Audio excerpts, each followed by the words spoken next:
Selamat bertemu semula para pelajar. Sekarang ini kita sudah masuk bab yang keempat, iaitu berkaitan dengan selepas apa yang berlaku di negara kita selepas tamatnya Perang Dunia yang Kedua, di mana British telah datang semula ke negara kita. Jadi, bab 4 ini adalah berkaitan dengan era peralihan kuasa British di negara kita.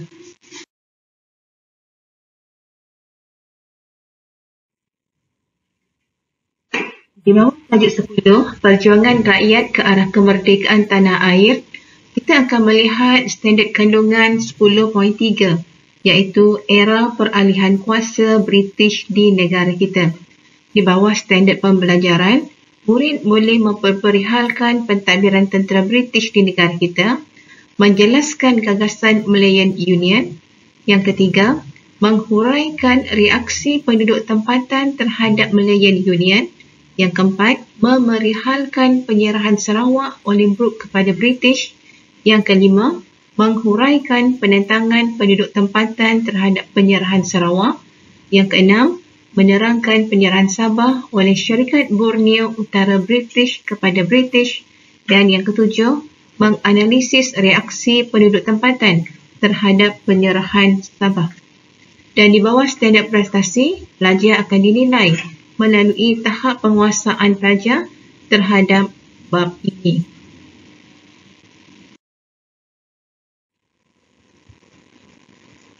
Di bawah standard pembelajaran juga, pelajar perlu mengetahui kemahiran pemikiran sejarah.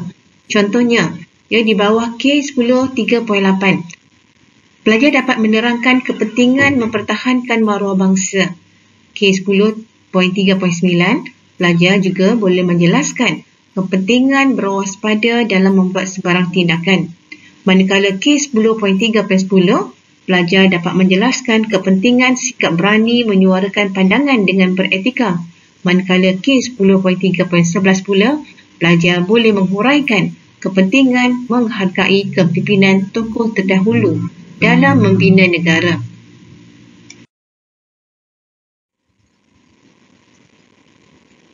Okey para pelajar, elemen kewarganegaraan dan nilai sivik yang perlu pelajar ketahui, terutamanya apabila pelajar menulis jawapan dalam bentuk kebat.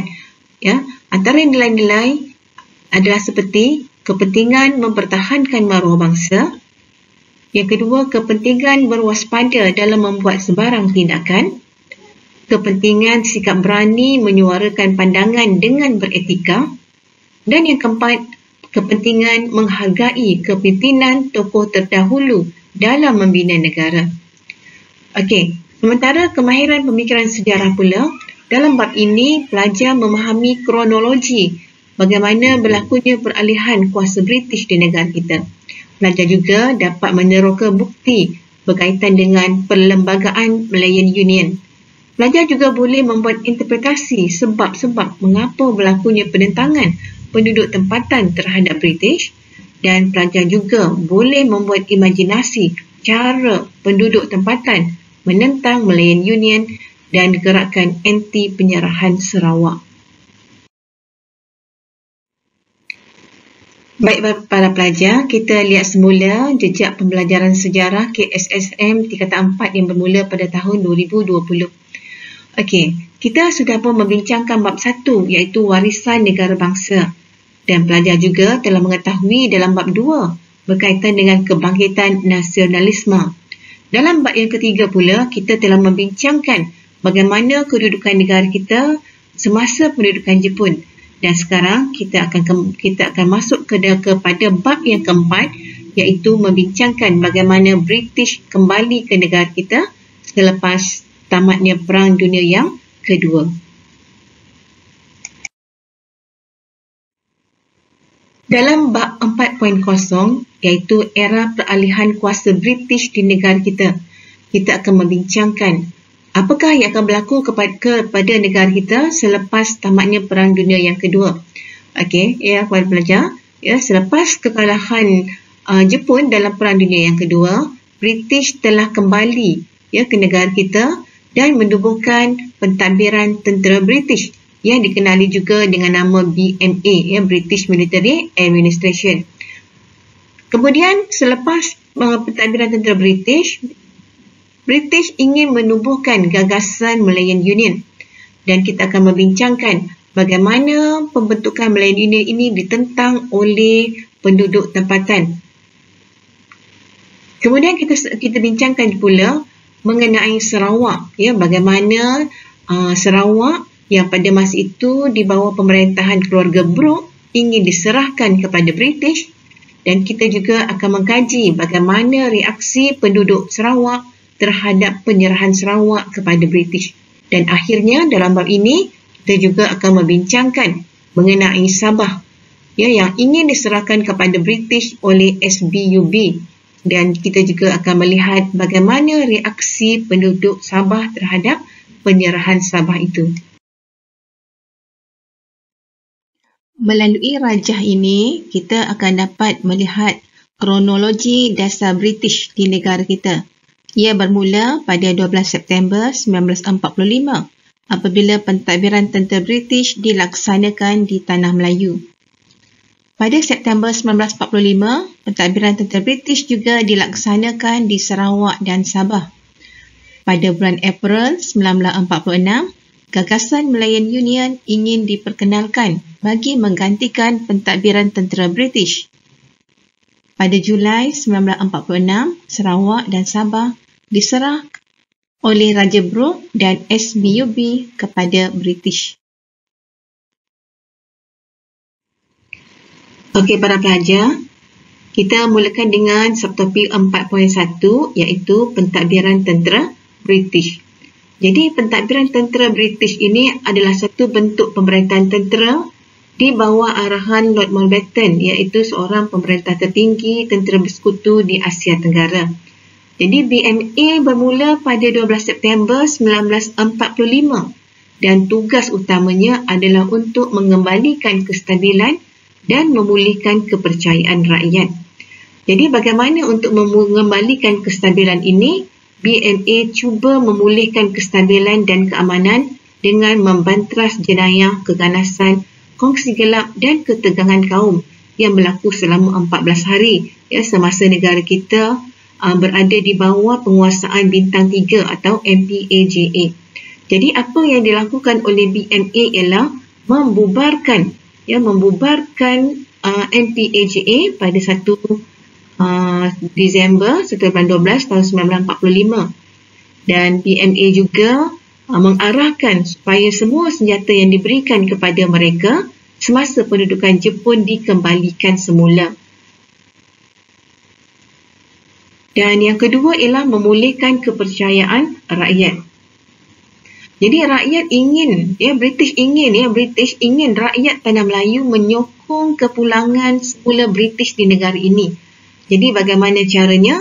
Iaitu British cuba memulihkan penderitaan dan kesengsaraan yang dihadapi oleh rakyat seperti bekalan makanan, penyakit, kekurangan makanan, dan memulihkan kerosakan infrastruktur kesan daripada peperangan yang berlaku.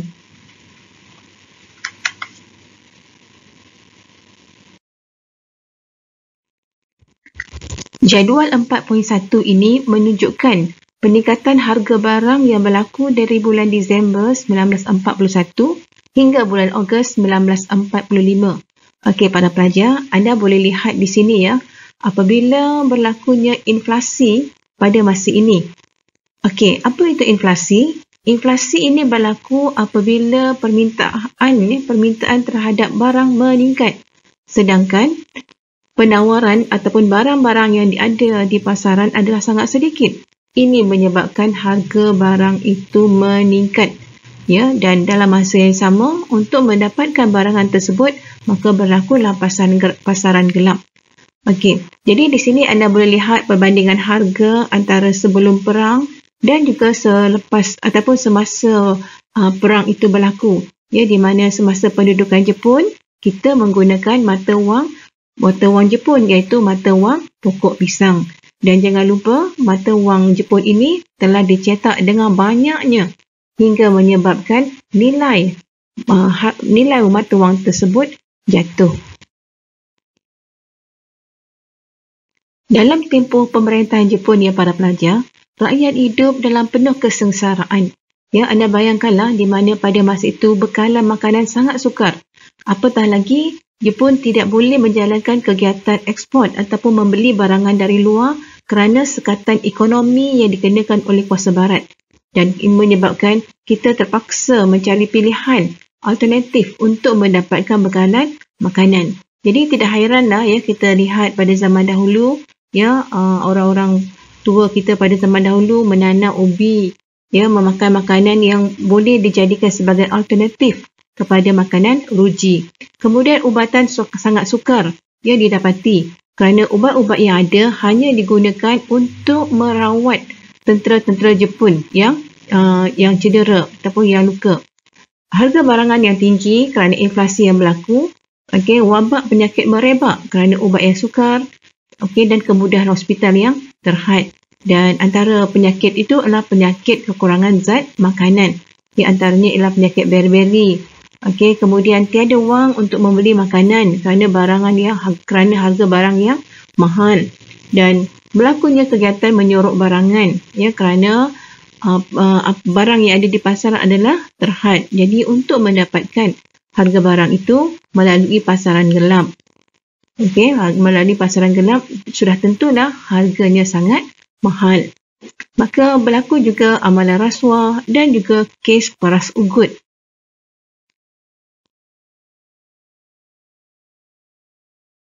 Apabila pentadbiran tentera British atau BMA mengambil alih pentadbiran Tanah Melayu, mereka berusaha untuk memulihkan keamanan dan kestabilan dengan cara pertama, membubarkan pasukan MPAJA pada 1 Disember 1945. Yang kedua, mengarahkan supaya MPAJA menyerahkan semula senjata yang untuk mengelakkan daripada keganasan daripada terus berlaku.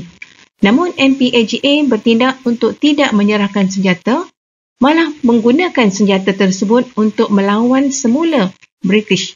Jadi BMA ini menyebabkan BMA gagal membanteras kegiatan jenayah, keganasan, kongsi gelap dan masalah ketegangan antara kaum. Yang ketiga, BMA juga berusaha untuk memulihkan ladang getah dan juga lombong biji timah. Dan yang keempat, berusaha untuk memperbaiki prasarana dan kemudahan kesihatan yang telah dimusnahkan oleh tentera Jepun. Namun demikian, BMA menghadapi kesukaran untuk membawa masuk jentera, alat ganti, mesin dan teknologi. Dan ini menyebabkan sosioekonomi tersebut sukar dipulihkan. Jadi kenapa mereka sukar untuk membawa masuk jentera ini? Kerana sering disabotaj oleh MPAJA dan PKM yang mula menggugat pentadbiran tentera British dan juga penduduk tempatan. Jadi kelas kita lihat di sini bahawa kegagalan pentadbiran British memberikan kesedaran kepada kita supaya sentiasa bersikap waspada dan tidak mudah mempercayai kuasa asing. Hal ini jelas berlaku apabila BMA gagal melaksanakan tugasnya ketika penduduk tempatan mengharapkan bantuan.